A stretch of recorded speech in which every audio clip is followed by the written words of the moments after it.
What's up, guys? Emily here with the lovely Tilly Storm, sex and intimacy coach. She is also the podcast leader of the Multi-Orgasmic Millionaire. So if you're curious, definitely go follow her. Where are you on Spotify, Apple? All of them. Beautiful, beautiful. And feel free to give us a little introduction and give us a little background on yourself and how you got into this. Yeah, I'm Tilly, and I've been mainly focusing with women around their sexuality and really helping them with issues like lack of desire, fear, shame, guilt, and overcoming these so that they can experience more pleasure in their sexuality. And along the way, definitely had men wanting to work with me as well, and really opening up my practice to more men lately. It's been amazing and beautiful. And helping men really find out what it really takes to be an amazing lover. And yeah, I've been doing this for 5 years since 2017. The podcast is the Multi-Orgasmic Millionaire. So yeah, I've been the host of that for 5 years as well. Love it. All right. Well, let's get into the juicy stuff because I know you know it all and we want to know. So I have some questions for you. My first question is, in your opinion, does watching porn ruin your sex life or your relationship? The act of watching porn does not ruin your sex life and your relationship. If it becomes a habit, if it becomes an issue between your partner and yourself, and it becomes something that you depend upon to get aroused, then it can definitely be a problem, and it can. But the act itself, there's nothing dirty or wrong about it. It's just how we use porn and what purposes and for what ways that really makes a difference whether or not porn can be a satisfying and enhancing experience into your sex life and relationship, or something that ultimately leads to the downfall of your sex life and relationship. What specifically would cause it to lead to the downfall? Like, how could you use it in a way that would harm your relationship? Yeah, if you're using it to self pleasure and masturbate all the time and not actually having sex with your partner, that could definitely be an issue. If it becomes something that you are dependent upon, the visual stimulation, and that's not something that your partner wants to be part of your sexual experiences, that could definitely throw things off. If it leads to more and more aggressive sexual activity that you feel is required to get you to turn on and to orgasm, and that's not okay with your partner because you're wanting to take the things that you see in porn and actually do them, and that's not something your partner is available for or would ever consent to doing, then that could definitely be an issue as well. Interesting. And how could it help the relationship or how could it help enhance your dating life? Yeah, so some people are just super visual. And if you have two people that are really turned on by visual cues, we call these erotically wired sexual beings. So some people are very visual in nature and they really require that visual stimulation to be turned on. While I don't agree that that's the only way to ever be turned on, it's just an easy access point for a lot of people. So it could enhance your relationship if you're with someone who is also very sexual in nature and who really enjoys the visual stimulation. So one, you're with someone who also likes it. Two, it can help open you up to different things that you never would have thought to try. For example, if you have been with the same partner for a really long time, I've literally worked with people who married their high school sweetheart and they've been together 30 years and they have never been with another lover.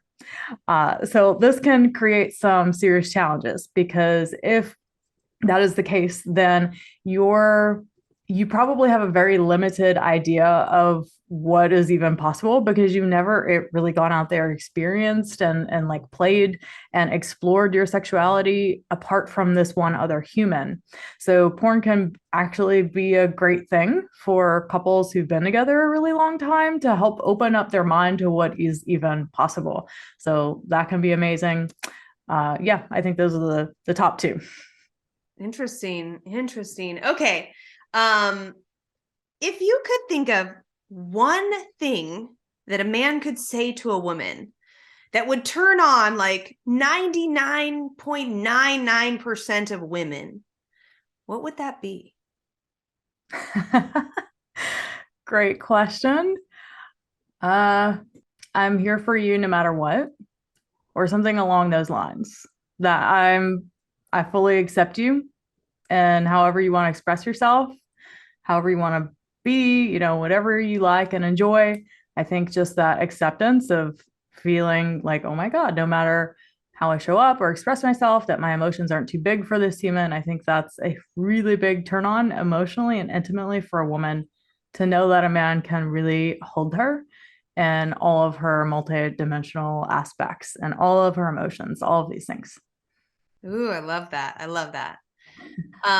Okay, this is kind of a dating question, but it has sexual undertones. So, what should you do when a girl looks at you? Let's say you're at a bar. Well, if you like her and you're really interested in talking to her, then you hold the eye contact. You hold it until she turns away.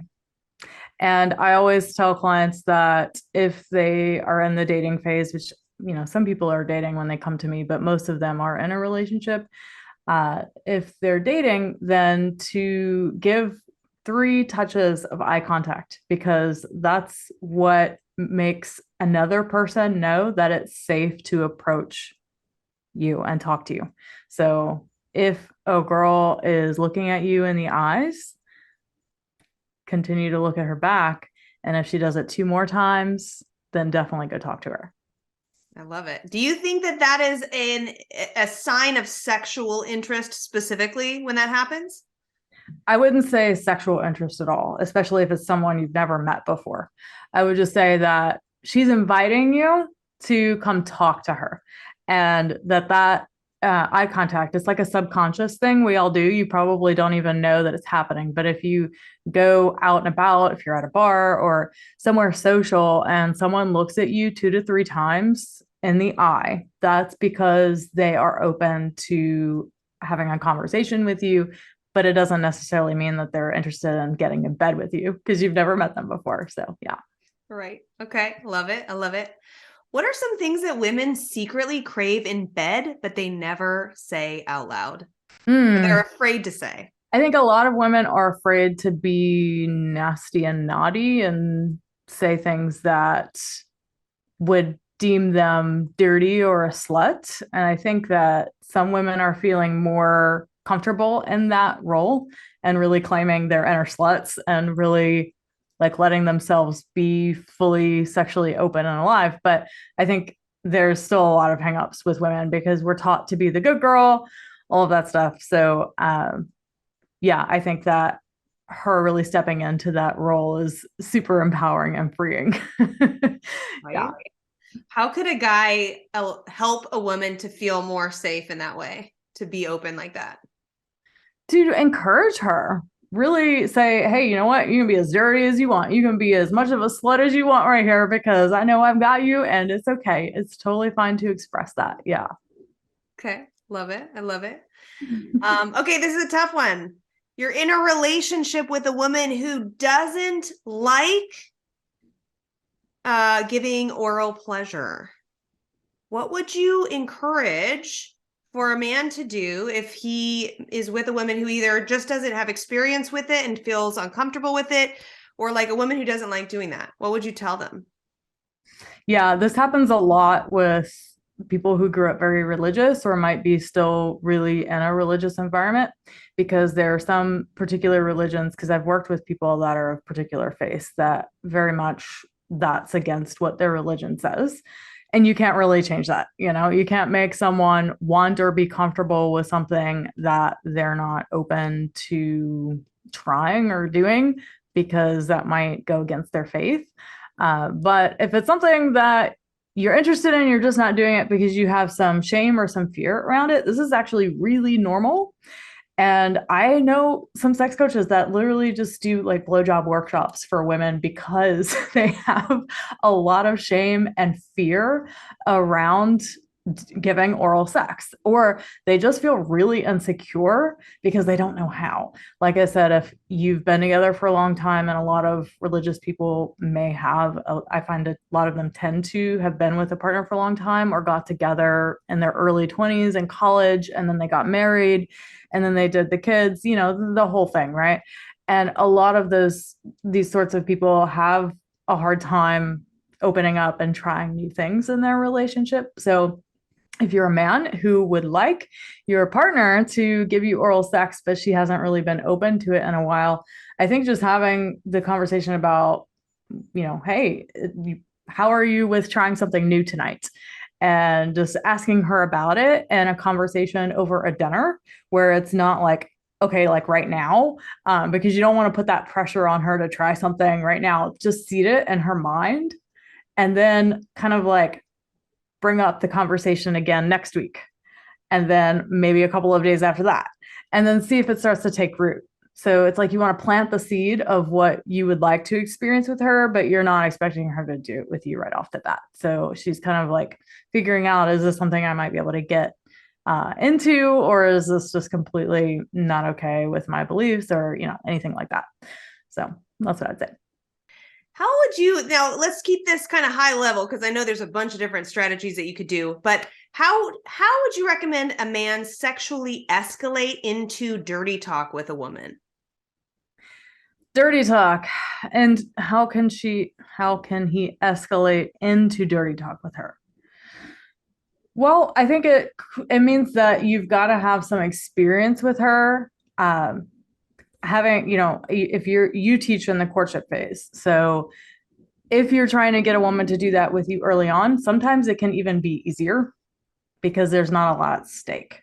And what can keep a woman from being really into dirty talk is feeling like she said the wrong thing, or because she doesn't know you that well, she's not sure what the things are that will actually turn you on. And she doesn't want to, fuck it up, for lack of a better way to say it. So she could easily just not be interested in doing that at all. But if you want to get her into it, just saying that that's what you want and like, and being really upfront that that's something that really turns you on, and how can we try this, down the line. But just know that she might have a lot of vulnerability around it, or might feel a little uncomfortable if you're new to being sexual partners together. How can a man attract a woman without saying a word? So one that he's never met or met? Either. All right. So for someone that maybe he is in a work environment with, or goes to school with, it could be fairly easily done because you're in proximity, right? But if you've never talked to or met this woman, if she's never around you, obviously it's going to be really challenging. And then you just have, old school letters and things like that. But if it's someone that you're interested in and you want to get them to talk to you, and you're in their environment, again, making eye contact and letting them see, hey, like, I'm interested, right? And then doing it at least the 3 times, and then walking up to them slowly.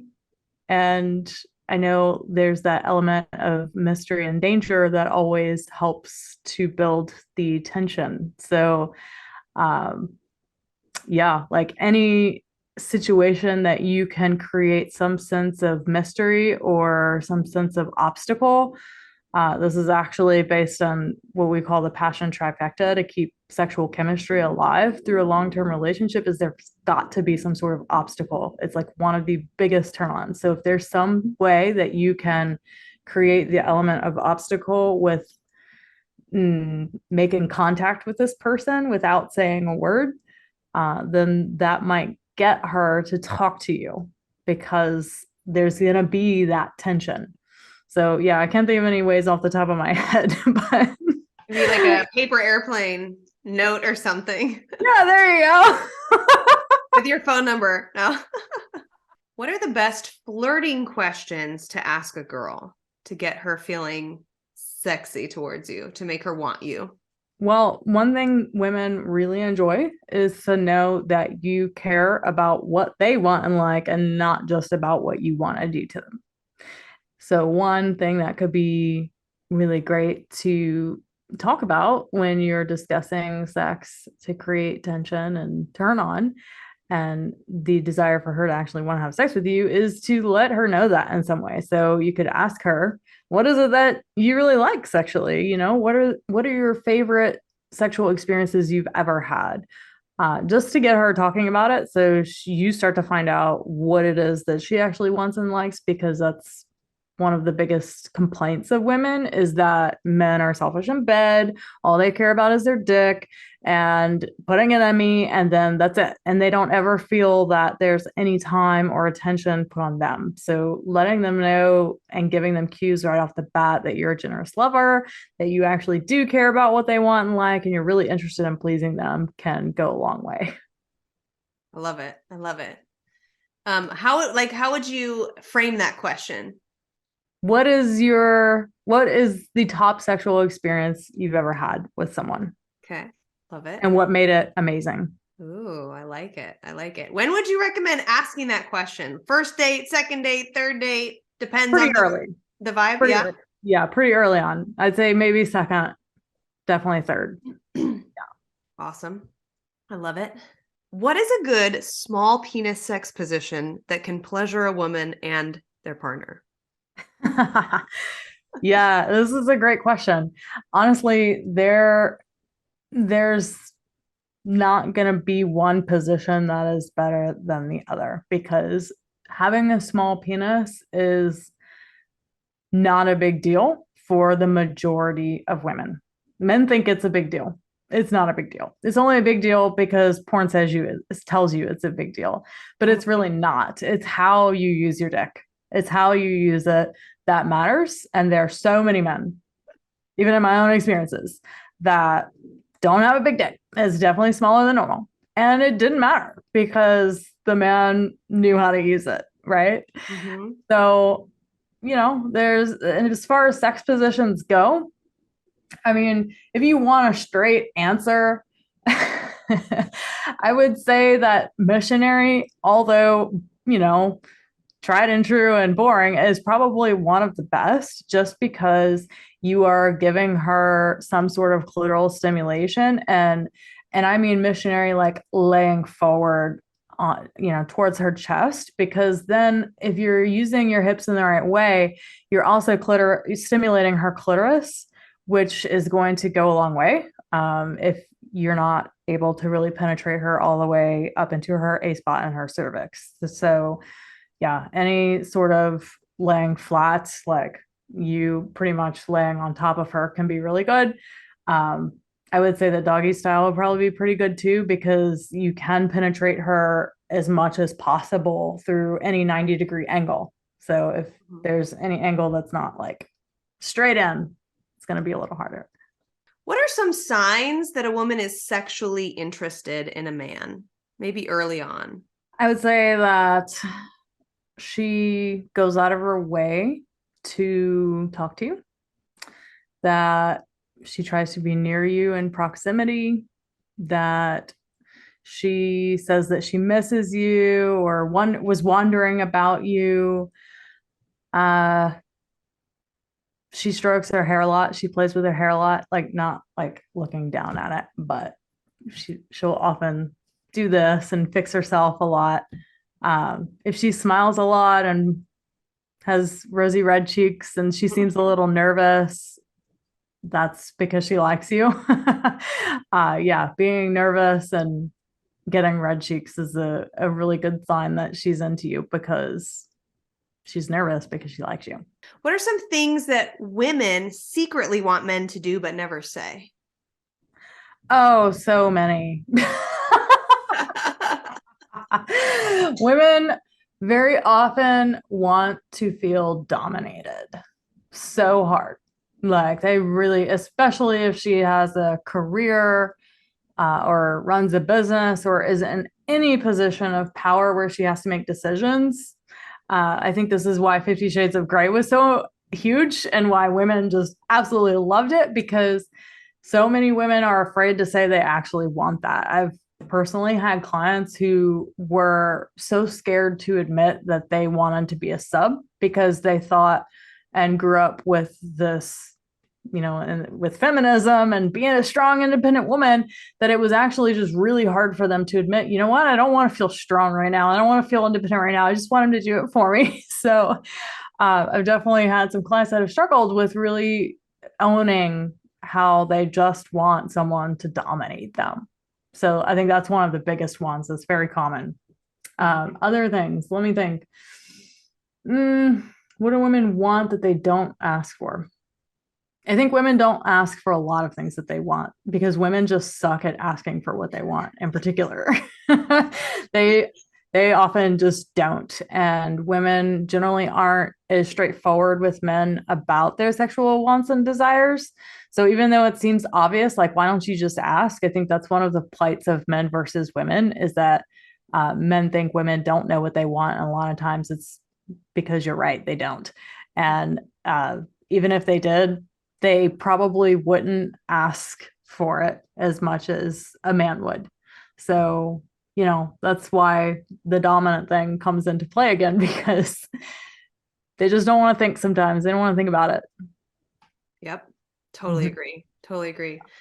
Awesome. I could ask you a million more questions, but we might have to save that for another round. But thank you so much, Tilly, for sharing your thoughts and wisdom with us. How can people reach out to you if they would like to work with you or learn more about your services? Yeah, definitely check out the Multi-Orgasmic Millionaire podcast. It's on iTunes, Google, Amazon, Spotify, all the things. And you can check me out. Just search Tilly Storm anywhere on the internet, and there I'll be. And yeah, start with the podcast though. Awesome. Well, thank you so much, Tilly. We're going to do all the links below this video, so it's super easy to find Tilly. And if you like this video, make sure to like it, subscribe to the channel, leave us a comment in the comments below, and follow us on social media. Thanks so much for watching, guys, and I'll catch you next time.